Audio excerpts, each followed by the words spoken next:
परिचय। आपकी रसोई की अलमारी निश्चित रूप से सफाई के साथ कतार में खाने के डब्बों से सुसज्जित होगी, जिनमें से अधिकांश प्लास्टिक के बने होंगे।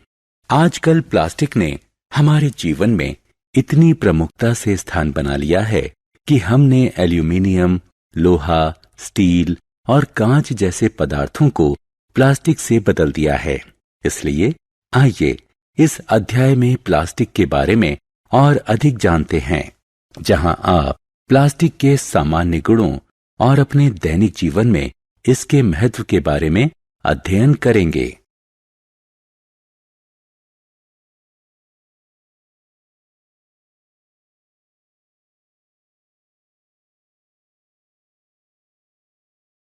उद्देश्य। इस पाठ के अंत में आप निम्न करने में सक्षम हो जाएंगे: प्लास्टिक को परिभाषित करना, थर्मोप्लास्टिक और थर्मोसेटिंग प्लास्टिक को परिभाषित करना, प्लास्टिक की विशेषताओं और अपने दैनिक जीवन में इसके महत्व का वर्णन करना, हमारे पर्यावरण पर प्लास्टिक के दुष्प्रभावों की चर्चा करना।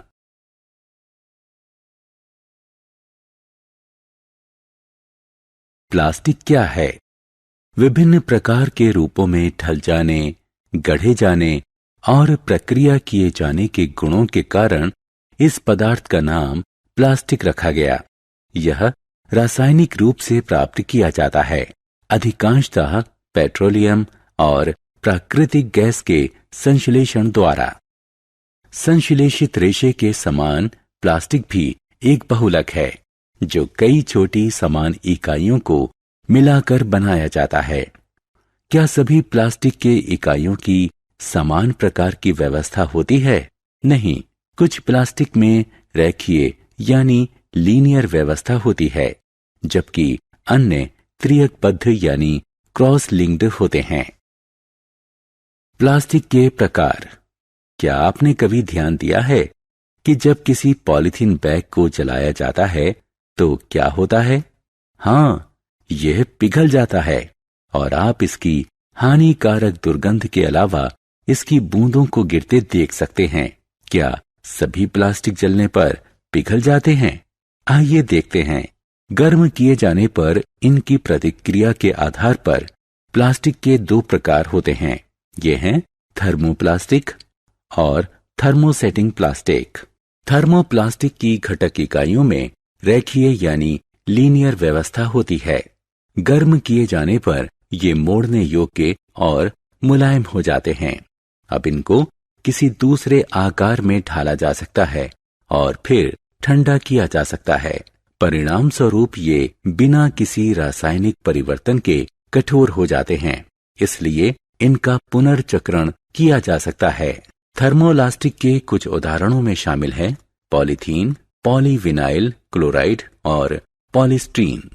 इनका उपयोग पानी के पाइप, जल निकासी पाइप, पैकेजिंग बैग और बोतल, खिलौने, कंघे, नष्ट करने योग्य कटलरी, सीडी और डीवीडी के केस आदि बनाने में किया जाता है। थर्मोसेटिंग प्लास्टिक में इसकी घटक इकाइयों की त्रियकबद्ध यानी क्रॉस लिंक्ड व्यवस्था होती है। इनको केवल एक बार पिघलाया जा सकता है और ये एक बार आकार लेते हैं। कठोर कर दिए जाने के बाद ये कठोर ही रहते हैं। बाद में गर्म करने पर ये मुलायम नहीं होते और इसीलिए अपना आकार नहीं बदलते, इसलिए इनका पुनर्चक्रण नहीं किया जा सकता। बैकलाइट और मेलामाइन। थर्मोसेटिंग प्लास्टिक के दो उदाहरण हैं। विद्युत के स्विच, बर्तनों के हैंडल बैकलाइट से बने होते हैं, क्योंकि ये ऊष्मा और विद्युत के कुचालक होते हैं, जबकि मेलामाइन का उपयोग जमीन की टाइल और रसोई की वस्तुएं तथा कुछ निश्चित कपड़े बनाने के लिए किया जाता है, क्योंकि ये अग्नि प्रतिरोधक होते हैं। पसंदीदा पदार्थ के रूप में प्लास्टिक। प्लास्टिक का उपयोग इतने व्यापक स्तर पर क्यों होता है? प्लास्टिक के बर्तनों का उपयोग अधिकांशतः अनाज, अचार, नमक और मसालों के संग्रहण के लिए किया जाता है, क्योंकि ये अपेक्षाकृत अनभिक्रियाशील और आर्द्रता रोधी होते हैं। चूंकि प्लास्टिक विद्युत का कुचालक है, इसलिए विद्युत के तारों पर प्लास्टिक का आवरण होता है। क्या आपने कभी ध्यान दिया है कि खाना बनाने के लिए उपयोग किए जाने वाले बर्तनों के हैंडल प्लास्टिक के होते हैं? प्लास्टिक के ऊष्मा का कुचालक होने के कारण हम गर्म बर्तन के हैंडल को आसानी से पकड़ सकते हैं। हमारे दैनिक जीवन में प्लास्टिक, ऐसा एक भी दिन नहीं बीतता जब हमने कोई ऐसी वस्तु देखी या उपयोग ना की हो जो प्लास्टिक की बनी हो। इसे उपयोग में आसान बनाने वाले विभिन्न प्रकार के इसके गुणों के कारण इसने हमारे जीवन में प्रमुख स्थान ले लिया है। यह हवाई जहाज, अंतरिक्ष यान और कारों में अपने हल्के वजन तथा मजबूती के कारण उपयोग किया जाता है। इनका उपयोग व्यापक स्तर पर गोलियों की पैकेजिंग, जख्मों की सिलाई के लिए उपयोग किए जाने वाले धागे, सिरिंज, डॉक्टर के दस्ताने और कई मेडिकल उपकरणों में किया जाता है। क्या आपने कभी डोसे बनाने के लिए उपयोग किए जाने वाले फ्राइंग पैन पर ध्यान दिया है? आपने इसके ऊपर काले रंग की एक परत देखी होगी। यह टेफ्लॉन है, जो एक प्रकार का विशेष प्लास्टिक है जिस पर तेल और पानी चिपकता नहीं है, अतः इसका उपयोग बर्तनों पर गैर चिपचिपी परत के तौर पर किया जाता है। आपको जानकर हैरानी होगी कि अग्निरोधी प्लास्टिक भी होते हैं। हाँ, अग्निशमन दल के लोगों की वर्दी को अग्निरोधी बनाने के लिए उस पर मेलामाइन प्लास्टिक की परत चढ़ी होती है।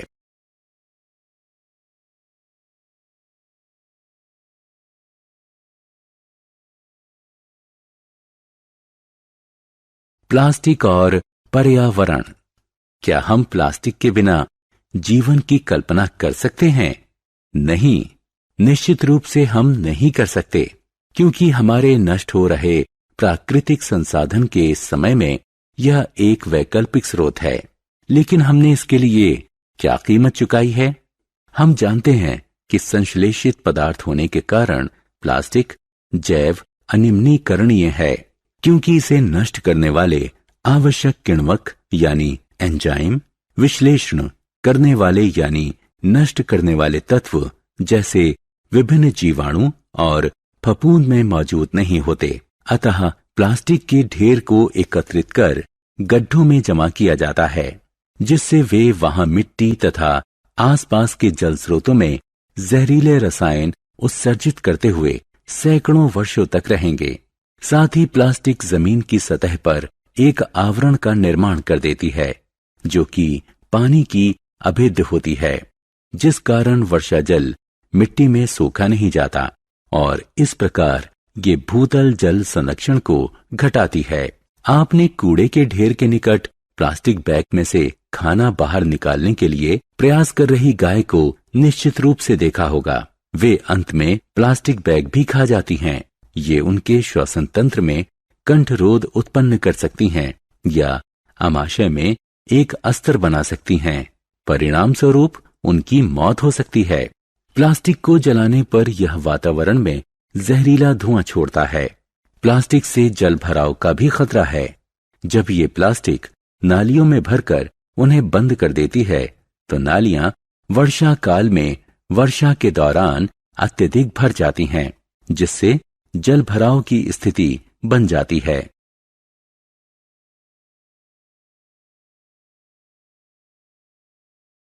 प्लास्टिक और पर्यावरण। हमारे पर्यावरण को प्लास्टिक के बढ़ते ढेर से बचाने के लिए पर्यावरणीय दृष्टिकोण से जागरूक नागरिक होने के नाते ऐसे कई कदम हैं जो हम उठा सकते हैं। हम प्लास्टिक बैग को पटसन या हस्त निर्मित कागजी बैग से बदल सकते हैं। कहीं भी, विशेष रूप से सड़क पर या जल स्रोतों में फेंकने के बजाय प्लास्टिक बैग या अन्य पदार्थों को जैव अनिम्नीकरणीय के रूप में चिन्हित कूड़े के डिब्बे में फेंकें और इस प्रकार इन्हें जैव निम्नीकरणीय अपशिष्टों से अलग रखा जा सकता है। प्लास्टिक के अपशिष्टों को पुनर्चक्रण करने के लिए अपशिष्ट विक्रेता को बेचें। 4. आर की नीति का उपयोग करें, अर्थात रिड्यूस यानी घटाना, रीयूज यानी पुनः उपयोग, रिसाइकिल यानी पुनर्चक्रण और रिकवर यानी पुनः प्राप्ति।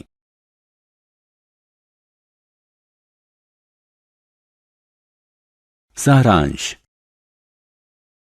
आइए हमने जो कुछ सीखा है उसे संक्षेप में दोहराएं।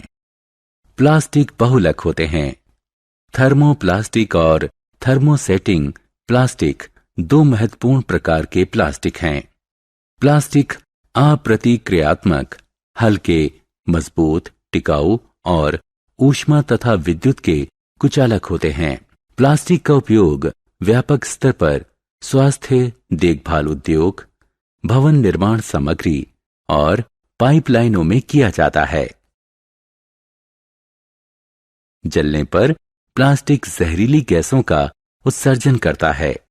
प्लास्टिक अपने जैव अन्यूनीकरणीय प्रकृति के कारण नष्ट होने में सैकड़ों वर्ष लेता है। 4 आर की नीति का उपयोग करें, अर्थात रिड्यूस यानी घटाना, रीयूज यानी पुनः उपयोग, रिसाइकिल यानी पुनर्चक्रण और रिकवर यानी पुनः प्राप्ति।